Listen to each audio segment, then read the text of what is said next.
অনেক দিন থেকেই অনেকে আমাকে অনুরোধ করেছিলেন অফিসের জন্য লাঞ্চ বক্স রেসিপি শেয়ার করতে, আর সকলের অনুরোধ রাখতেই আজকে আমি শেয়ার করছি অফিস লাঞ্চ বক্সের রেসিপি। প্রথমেই ভাত বসিয়ে দিলাম। আপনারা আপনাদের নিজেদের পরিমাণ মতন ভাত অবশ্যই বসিয়ে দেবেন। ভাত বসিয়ে দেওয়ার পর প্রেসার কুকারে আমি কাবুলি চানাটা সিদ্ধ হতে বসিয়ে দিচ্ছি। সারা রাত কাবুলি চানা ভিজিয়ে রেখেছিলাম। এবারে প্রেসার কুকারে পরিমাণ মতন জল দিয়ে তার মধ্যে 1 চা চামচ লবণ আর 1 পিঞ্চ খাবার সোডা দিয়ে 4টে সিটি দিয়ে আমি কাবুলি চানাগুলোকে সেদ্ধ করে নিচ্ছি। 4টে সিটি হয়ে যাওয়ার পর গ্যাসের ফ্লেমটাকে বন্ধ করে দিয়ে প্রেসার কুকারে স্টিম রিলিজ হওয়ার জন্য অপেক্ষা করব। অপরদিকে ভাত আমার মোটামুটি হয়ে গেছে। ভাত হয়ে গেলে ভাতের ফ্যানটাকে ঝরিয়ে নেব। কাবুলি চানাও কিন্তু সেদ্ধ হয়ে গেছে, তবে আমি একবার চেক করে নিচ্ছি যে কাবুলি চানা ঠিকঠাক মতন সেদ্ধ হয়েছে কিনা। একটু গোটা গোটা করেই আমি কাবুলি চানাটাকে সেদ্ধ করে নেব। পুরো নরম করে কিন্তু আমি চানা সেদ্ধ করিনি।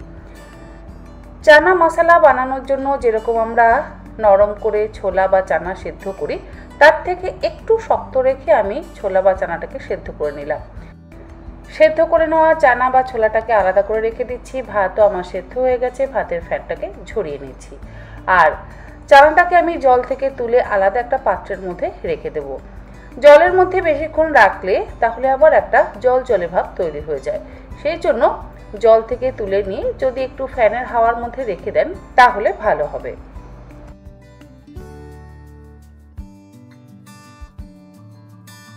বানাবো আমি চিকেন স্টেক।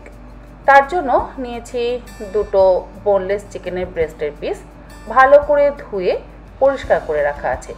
আর ব্রেস্টের পিসের গায়ে কিন্তু অল্প অল্প ফ্যাট থাকে, সেই ফ্যাটটাকেও আমি কেটে ফেলে দিয়েছি। এবারে এর মধ্যে দিয়ে দিচ্ছি 1.5 টেবিল চামচ পরিমাণে আদা রসুন বাটা, 1/2 চা চামচ পরিমাণে গোলমরিচের গুঁড়ো। গোলমরিচের গুঁড়োর পরিমাণ অবশ্যই নিজেদের স্বাদ অনুসারে ব্যবহার করবেন। 1 চা চামচ পরিমাণে দিয়ে দিলাম পেরি পেরি মশলা, স্বাদ অনুসারে দিয়ে দিলাম লবণ, আর তার সাথে দিয়ে দেব 1/3 কাপ পরিমাণে টক দই। টক দইটা একটু বেশি পরিমাণে ব্যবহার করছি। এর মধ্যে কোনো রকম তেলের ব্যবহার করব না, আর কোনো রকম আলাদা মশলারও ব্যবহার করব না। সামান্য এই মশলা দিয়েই কিন্তু আমরা এই চিকেন স্টেকটা বানাবো। তেল ছাড়া এই চিকেন স্টেক খেতে কিন্তু অসম্ভব ভালো লাগে, আর এটা স্বাস্থ্যের পক্ষেও ভালো। সমস্ত কিছু দিয়ে একসাথে ভালো করে মাখিয়ে নেওয়া হয়ে গেছে। তবে আমার একটা ভুল হয়েছে, ব্রেস্টের পিসগুলোর গায়ে ছুরি দিয়ে চিড়ে নেওয়া হয়নি। সেই জন্য মশলা মাখানোর পর আমি একটা হাতে ফর্ক নিয়েছি আর একটা হাতে ছুরি নিয়েছি। ফর্ক দিয়ে চেপে নিয়ে আমি ছুরি দিয়ে কাট লাগিয়ে নিয়েছি। আমার যেহেতু ভুল হয়েছে, আমি আগে মশলা মাখিয়ে ফেলেছি, তবে আপনারা এই ভুলটা করবেন না। আপনারা আগে ছুরি দিয়ে কাট লাগিয়ে নেবেন, তারপরে মশলাটা মাখাবেন।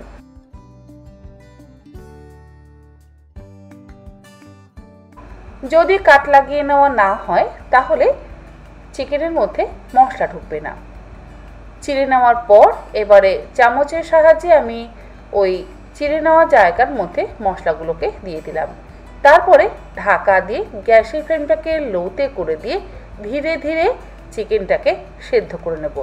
মোটামুটি 10 থেকে 12 মিনিটের মধ্যে চিকেন কিন্তু সুন্দরভাবে সেদ্ধ হয়ে যাবে। আর দেখুন, যেহেতু টক দই ব্যবহার করেছি তাই এর মধ্যে থেকেই যথেষ্ট পরিমাণে জল বেরিয়েছে। আলাদা করে জল দেওয়ার কোনোই প্রয়োজন নেই। একটা সাইড উল্টে দিলাম। উল্টে দেওয়ার পর আবারও ঢাকা দিয়ে লো ফ্লেমে মিনিট 3-4 সেদ্ধ করে নেব। 3-4 মিনিটের মধ্যেই মোটামুটি জলটা শুকিয়ে আসবে।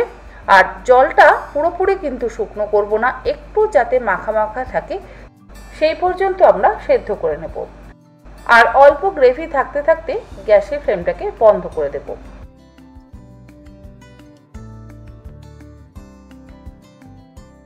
চিকেনটা সেদ্ধ হতে হতে আমি কিছু ভেজিটেবলস সেদ্ধ করে নেব।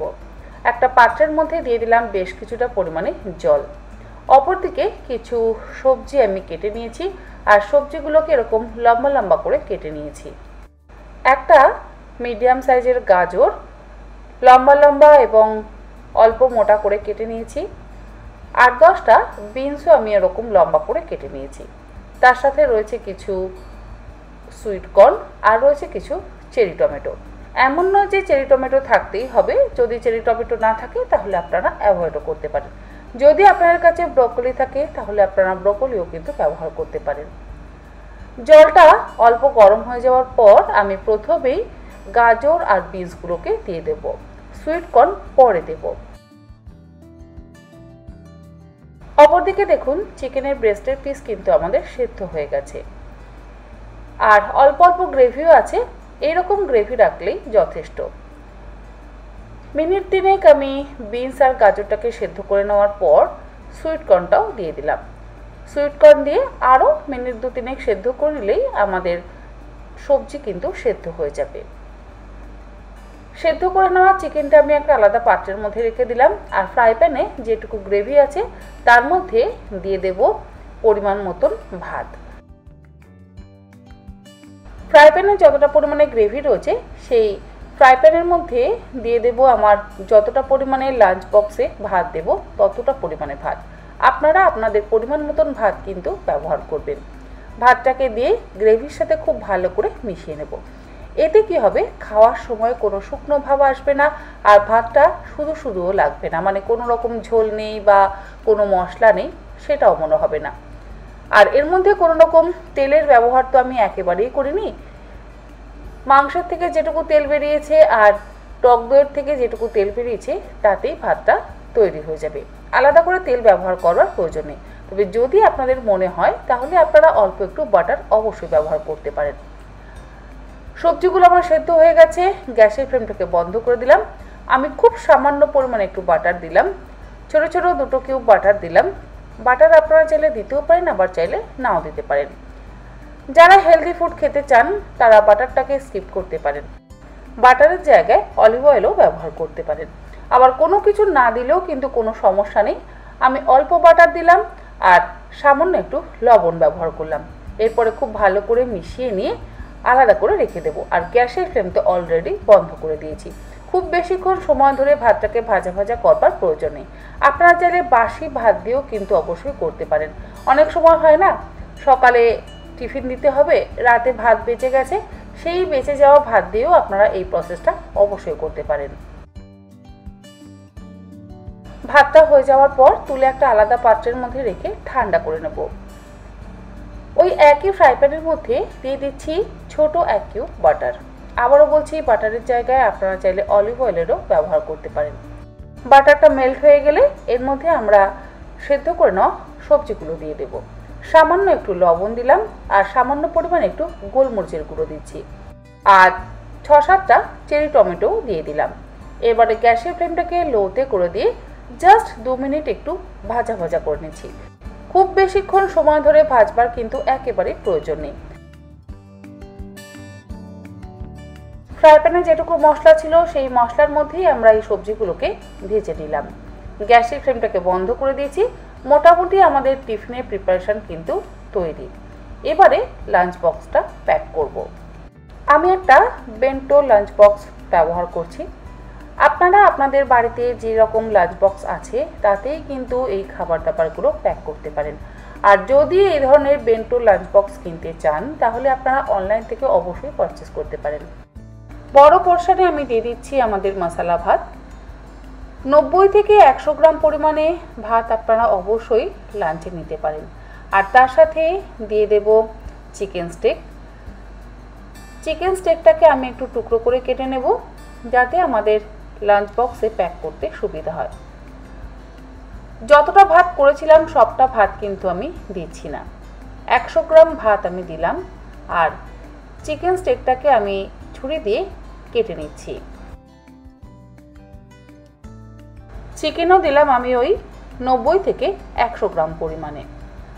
আপনারা যতটা পরিমাণে খেতে চান সেই পরিমাণে কিন্তু অবশ্যই নিজেদের লাঞ্চ বক্স প্যাক করবেন। আর একটা পোর্শনে দিয়ে দিলাম সতে ভেজিটেবলস। এই ধরনের ভেজিটেবলস খাওয়া কিন্তু যথেষ্ট উপকারী। তবে আমি এখানে বাটার ব্যবহার করেছি, আপনারা বাটারের বদলে অলিভ অয়েলেরও ব্যবহার করতে পারেন। আর একটা কন্টেনারের মধ্যে দিয়ে দিচ্ছি চিকপিস সালাদ। যে কাবুলি চানাটা আমরা লবণ দিয়ে সেদ্ধ করে নিয়েছিলাম, অল্প একটু কাবুলি চানা দিয়ে দিলাম। তার মধ্যে দিয়ে দিলাম ছোট ছোট টুকরো করে কেটে নেওয়া শসা আর ছোটো ছোটো টুকরো করে কেটে নেওয়া টমেটো। টমেটোর ভেতরে বীজটাকে ফেলে দিয়েছি, শুধু টমেটোর খোসাটা দিয়েছি, আর দিয়েছি এক টুকরো পাতিলেবু। আমাদের অফিসের জন্য হেলদি লাঞ্চ বক্স কিন্তু তৈরি। আজকে আমি ননভেজ লাঞ্চ বক্স দিলাম, এরপরে অবশ্যই আপনাদের সাথে ভেজ লাঞ্চ বক্সের রেসিপি শেয়ার করব। আর ওপরে যে একটা ছোট কন্টেনার আছে তার মধ্যে সামান্য পরিমাণে একটু লবণ আর একটু গোলমরিচের গুঁড়ো দিয়ে দিলাম চিকপিস স্যালাডটা খাওয়ার জন্য। আশা করি আমার আজকের এই বেন্টো হেলদি লাঞ্চ বক্সের রেসিপি আপনাদের ভালো লাগলে আপনারা এইরকমভাবে অবশ্যই অফিসের লাঞ্চ বক্স রেডি করতে পারেন, এবং যদি অন্য কোনো লাঞ্চ বক্সের রেসিপি চান সেটাও জানাতে পারেন। আজ তাহলে এই পর্যন্ত, আবার হাজির হয়ে যাব অন্যদিন অন্য কোনো রেসিপি নিয়ে। ভালো থাকবেন, সুস্থ থাকবেন, ধন্যবাদ।